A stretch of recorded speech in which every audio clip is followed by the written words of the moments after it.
Okay, welcome everyone to our first Monday Match Points. My name is Jeff Stouse, and I'm an assistant director here at the NSAA.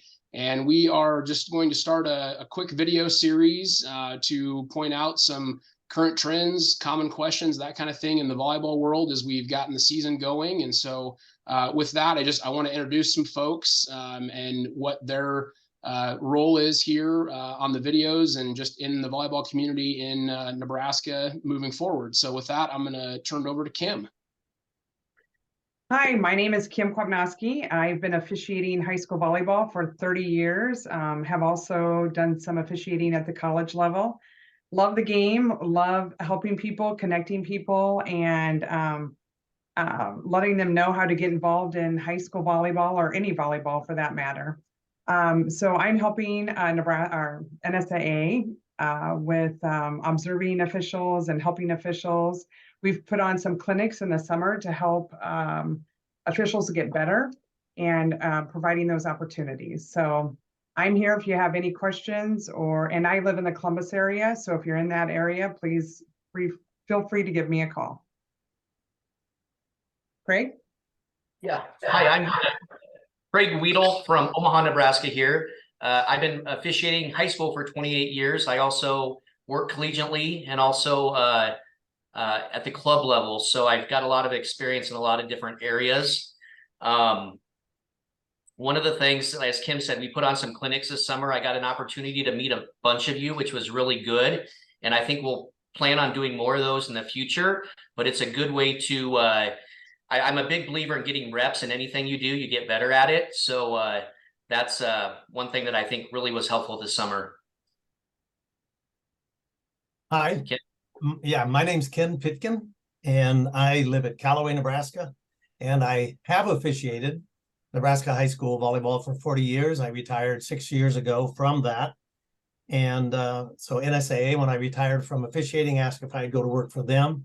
And so for the past 6 years, I've been an NSAA observer and or clinician. And like Kim and Craig, we put in clinics.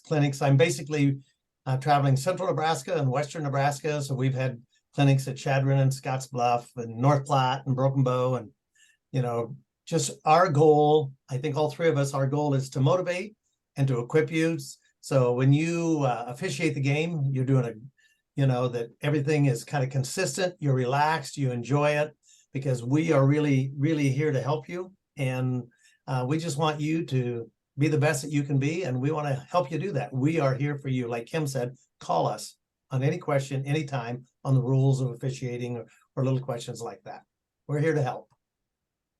All right, and I would be remiss if I didn't just thank this group for all the work that they do. A lot of you have probably seen them out over the course of the summer at our clinics or at our official summit, and they put in a lot of time and a lot of effort, have a lot of passion for officiating volleyball in our state, and they are an invaluable resource, not just to me, but to the volleyball community in Nebraska. So without further ado, we're going to try to get into a little bit of the content of the video. And our goal on this is to provide, a few quick hitting items that are coming up as we go throughout the volleyball season to just make everyone aware of kind of what's going on, some of those commonly asked questions, try to provide some guidance on some of those things, and really just make folks aware of some things that are going on during the volleyball season in Nebraska. So with that, the item that I want to hit on is accommodations for our athletes. This is something that I preached in the online rules meeting. It's also something that I talked about at the summit.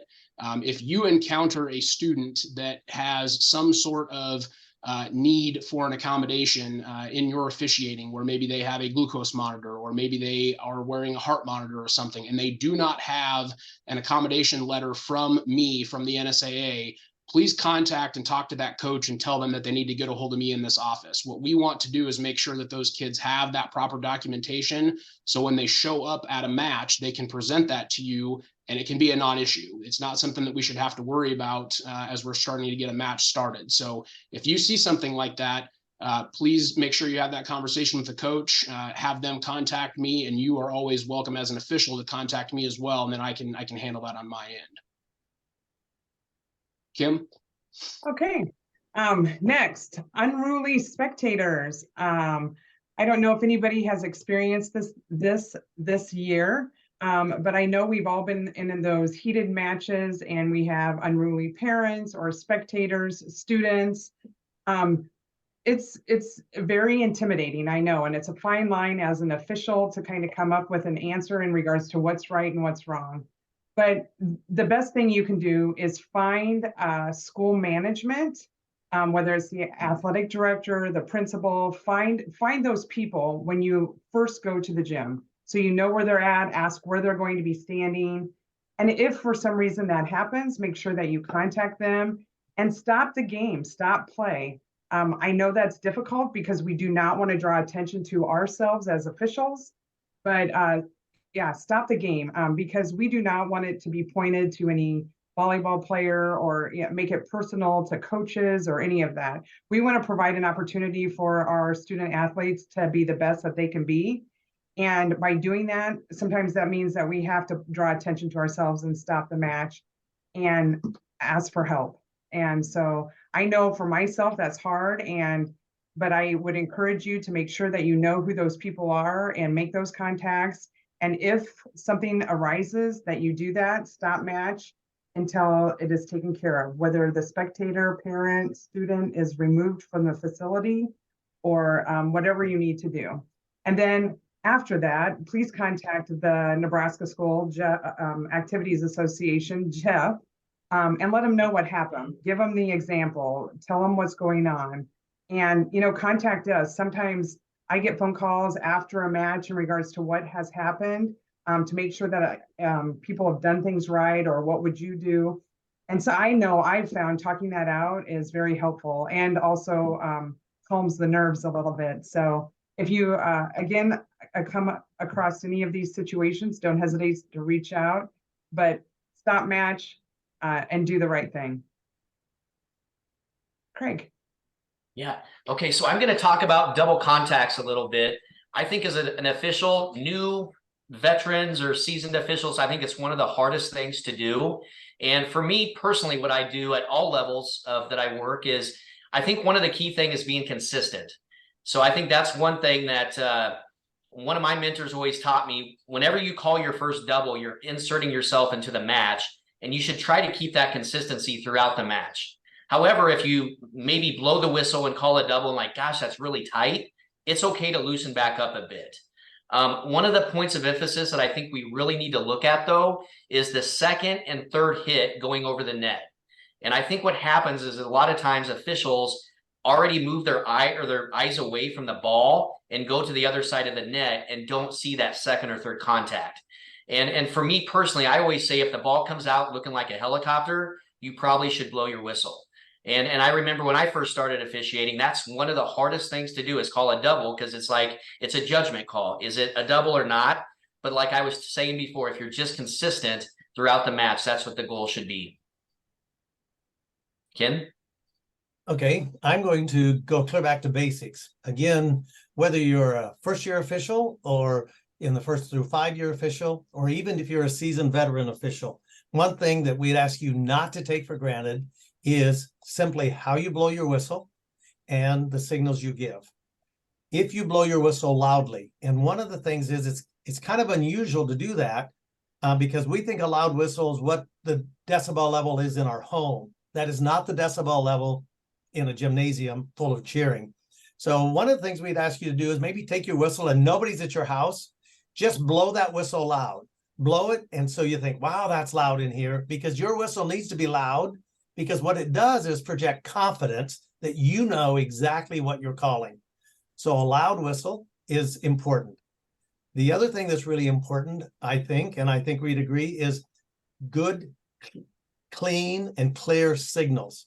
And they are in the casebook and they're in the rule book, both illustrated very clearly and into detail of where the palm, the direction of the palm, and what's perpendicular, and the arm straight out. So I'd really encourage you to make sure you're doing basics. And again, in your own home, practice in front of a mirror. Or if you can get somebody to videotape you as you officiate, and then go watch that. Because I've had any number of officials over the years saying, I didn't know I was doing it that way. I thought I was doing it this way. So watch yourself doing it. And you seasoned officials, make sure you have that down right. Don't take it for granted. And as a seasoned official, try to find something that you can do better every match. Or let's say you're going to work on it for a week or 2 weeks, and it might be simply giving numbers back to the coach if you're the R1. Or for the R2, it might be giving the number to the R1, because sometimes numbers are confusing.